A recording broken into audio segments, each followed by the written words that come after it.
తెలంగాణలో phone tapping case రోజు రోజుకి సంచలనాలకు దారితీస్తోందా? తనపై తప్పుడు ప్రచారం చేస్తున్నారంటూ బీఆర్ఎస్ వర్కింగ్ ప్రెసిడెంట్ మాజీ మంత్రి కేటీఆర్ ఎవరెవరికి లీగల్ నోటీసులు ఇచ్చారు?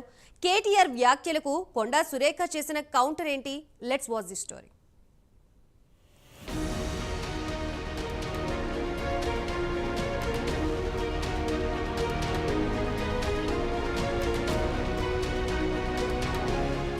తెలంగాణ రాష్ట్ర వ్యాప్తంగా ఫోన్ ట్యాపింగ్ కేసు రోజురోజుకి సంచలనం రేపుతోంది. ఫోన్ ట్యాపింగ్ వ్యవహారంలో మంత్రి కొండా సురేఖకు బీఆర్ఎస్ వర్కింగ్ ప్రెసిడెంట్ మాజీ మంత్రి కేటీఆర్ లీగల్ నోటీసులు పంపించారు. కొండా సురేఖతో పాటుగా మహబూబ్ నగర్ కాంగ్రెస్ ఎమ్మెల్యే ఎన్ఎం శ్రీనివాసరెడ్డి, సిరిసిల్ల కాంగ్రెస్ నేత కేకే మహేందర్ రెడ్డిలకి లీగల్ నోటీసులు పంపించారు కేటీఆర్. అదేవిధంగా వీరితో పాటు పలు మీడియా సంస్థలకు, యూట్యూబ్ ఛానల్స్కి మరోసారి లీగల్ నోటీసులు పంపించారు.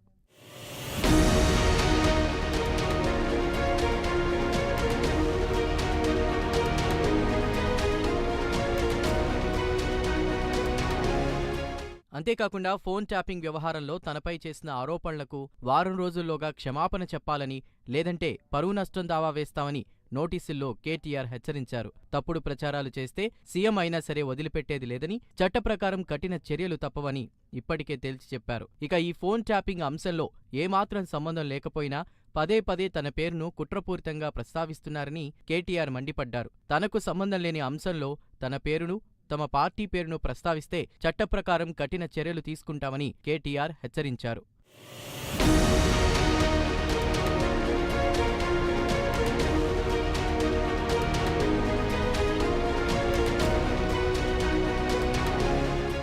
మరోవైపు కేటీఆర్ వ్యాఖ్యలకు కొండా సురేఖ స్పందిస్తూ కేటీఆర్కి భయపడే ప్రసక్తే లేదని మంత్రి కొండా సురేఖ తేల్చి చెప్పారు.